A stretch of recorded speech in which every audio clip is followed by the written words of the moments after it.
In the beginning of March, we came out of an unusually cold winter with lots of frost and icy mornings.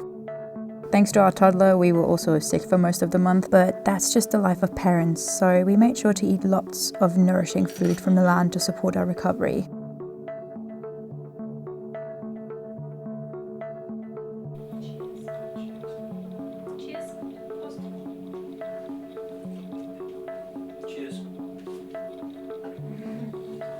Because of the cold, spring came a bit late this year, but now finally everything is budding and blooming and the birds are really busy building nests. And we are really busy getting ready for summer. Not only do we have a garden to finish, at the end of April the deadline to clear land looms, so Zach has been busy trying to get ahead of that work. We have a lot of land to clear, and especially the 50-meter zone around the house. But since we have no animals right now, this is all done by hand. We use this as an opportunity to create huge compost piles with the mowed fern and bramble from all over the valley. This will help with the garden in future seasons and just cuts down on fire risk.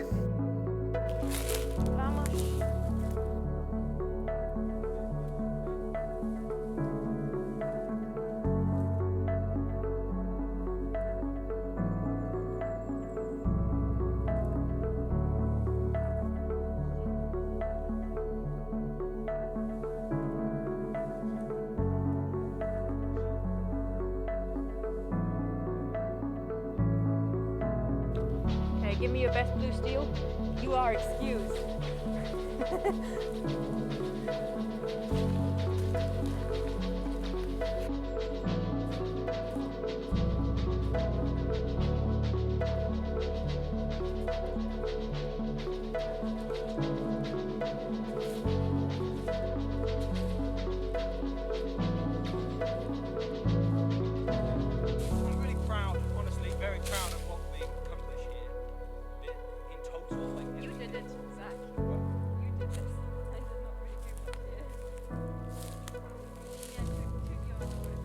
We also managed to get some work on our future bedroom done on some of the rainy days, but Zach is really going to start on that in April.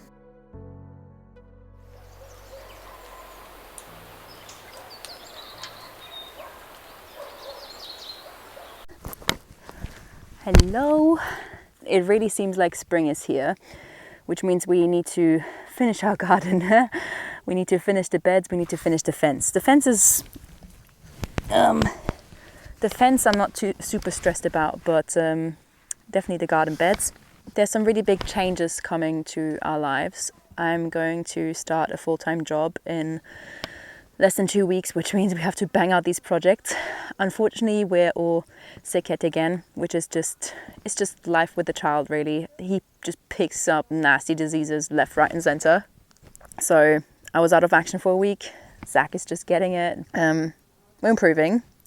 But yeah, so we have 2 weeks to finish a lot of projects that need to be finished.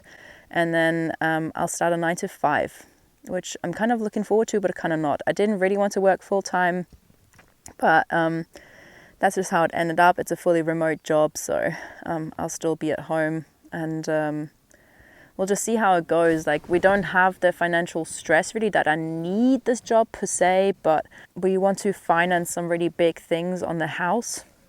And yeah, just having that disposable income available makes things a lot easier and a lot faster, hopefully. And we want to be able to feed our volunteers that we're going to host this summer some really, really nice food, which just is an added cost, and that cost needs to be financed. So yeah, so the changes to the YouTube channel that are coming are basically that we want to move to a once a month upload. It is kind of nice earning some pocket money from YouTube. I can't deny that. And I've made these videos because I enjoy making videos, not because we have this pressure that we need to get big on this platform. I absolutely do not want to make a living off YouTube. It just looks extremely stressful, and people who run a YouTube channel in their bio say like, oh, we escaped the rat race. You didn't. You're just in a different rat race. Like, you're a slave to the algorithm on YouTube. You need to come up with all these like weird, like clickbaity but not clickbaity titles to like get the views that you need for income on your videos, and that just kind of takes the fun out of it. And to be honest, At our place here, everything kind of moves at a bit of a glacial pace, just because we have a child to take care of and we prioritize our time with him, and we prioritize our mental health. So sometimes there's weeks where just nothing happens, you know, and I don't want to make content for the sake of content. So we're going to move to a once a month, maybe more, maybe less, who knows, upload schedule where I just kind of have a creative outlet. And if you still like to watch these videos, I would appreciate it if you subscribe, give our videos a like. That helps like push them up a bit in the suggestions, and also like push the little bell button if you want to get notified when we upload. I'm gonna try and stick to like a regular upload schedule of every 4 weeks, but can't. There's life, you know, there's a life to be lived outside of YouTube, and filming just takes a really long time. Anyways, finishing the garden, big project. We gathered a lot of experience last year in our garden that you can see behind me that we're just gonna let grow wild now.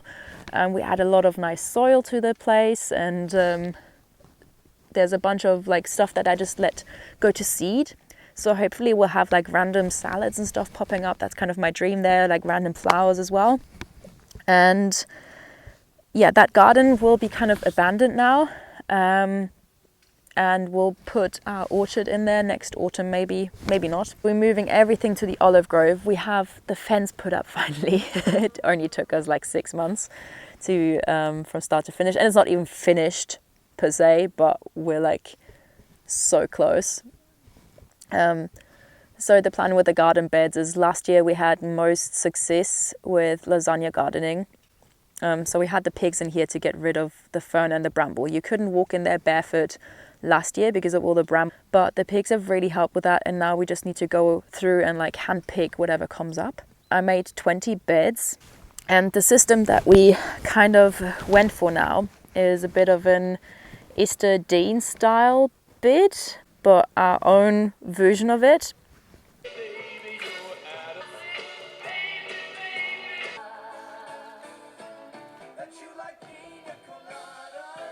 So we're putting down cardboard, and then on that we put a thick layer of straw. The straw is supposed to act like a sponge, kind of keeping the moisture in the summer. On top of that, we're spreading a bit of manure and the compost that we have from the chickens, and also just some pig manure mixed in. On top of that, another layer of straw. And then when we plant into the soil, we'll add like a nice pocket of just topsoil substrate and compost with the plant that we're transplanting. So it's a bit like no-dig gardening, but you use a bit less compost to do it. We could not afford to do no-dig in the style that you see it in YouTube videos and how we have it in the greenhouse for the entire garden. That would cost us like a few €100 to get that much compost in. But doing this like spot no-dig that we kind of trialing will be a bit more financially viable and a bit more realistic for us to achieve. So that's kind of like the goal. We have these really heavy clay soils, and that's the only way we found that we can really grow things here with this lasagna method, where you just stack organic matter up to grow into. And I know that there is like ways you can loosen up this clay soil, and we will do this over the years. You can like plant daikon radish, I think, that goes really deep into the soil and breaks up this heavy clay.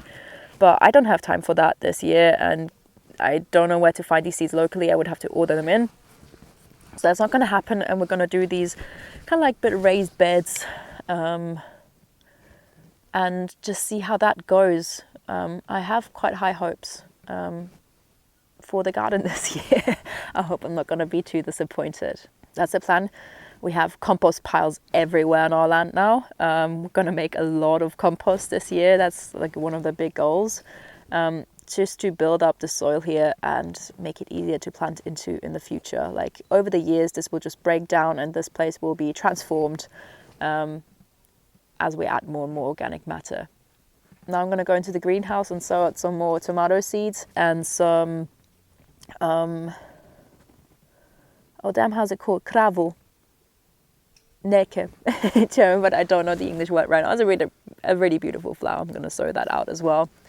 So we're going to have a bit of a flower garden where we will use the flowers as chop and drop green manure kind of, that we'll just chop on top of the existing beds to build up even more soil there in the future. And yeah, you can hear I'm still a bit sick and I'm suffering from allergies. So my goal for this week is just to not die, really. And then I'll start my job, which requires a trip to Porto. And then we have to take another trip to Guarda for the immigration appointment with SEF, where we will hear if we can stay in this country. But I feel really positive about that. So yeah, you will hear from us a bit less, but I hope in the higher quality as well.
Now, at the end of the month, spring definitely seems to have arrived.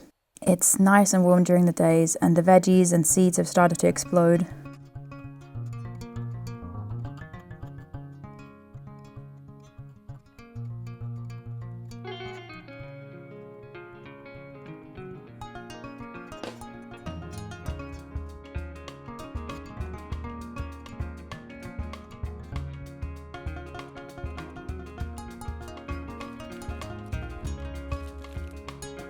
We kept a patch of wildflowers above the swale for our wild pollinators, and I have seeded even more flower seeds to come up in the next few months. We're also making little improvements to our living situation, more shading for the summer and things like benches and a campfire spot. But really, we were gone on various trips all over the country for paperwork for the German and Portuguese government, so everything is happening at its own pace. And that's completely fine. We came here to live a slower life, and that's kind of exactly what we're getting right now. Okay, now at the end of March, the garden beds are almost done, like 95%, 99% done. So there's only very little work that I need to do still to get them ready for planting into. And another thing that we decided for the garden was to go with walkable paths. So instead of putting wood chips everywhere, we sowed a lot of Dutch white clover after the pigs came through. And why did we go for clover? I really think like people who have yards should reconsider the grass choice. Grass ecologically is just not the ideal choice. The clover actually fixes nitrogen into the soil. So if we ever decide to move the garden beds, change the layout and stuff like that, we have actually prepared the soil in these other spots as well. The clover and the grass will be constantly chopped and dropped onto the paths, which makes them very soft and nice to walk on. And also it just gives back. You know, grass doesn't do that, and the biodiversity is not really encouraged. So apart from clover, we also have like a lot of wild flowers coming up, and we just encourage all of that right now. We're building up the soil not just in the garden beds, but also in the rest of the garden, really. Another thing we have, in case you noticed in some of the clips, is we have one little patch of fava beans and corn that just came up by itself. And on our quinta, we really love the independent queens. We support them. So these things just self-seeded after the pigs were here in, oh my God, November, probably. So all that stuff is self-seeded and has just sustained itself. I respect that. I actually water them like once a week. I don't really want to expect a crop from them. But it will also fix nitrogen into the soil, especially the fava beans. And when the time comes, we'll just chop and drop there, and maybe next year it's going to be another garden bed, or it's just going to be like, you know, more clover and stuff like that. So yeah, very, very exciting, all things. The same thing happened on the swale. There's just fava beans and corn came up by themselves, and we just encouraged that. The bees love it. And I think I've spotted the first few seed pods on there as well, which is kind of cool. So with that being said, I think I've talked enough about our garden now and what we've been up to in the month of March. Thank you for watching the video, and see you next month.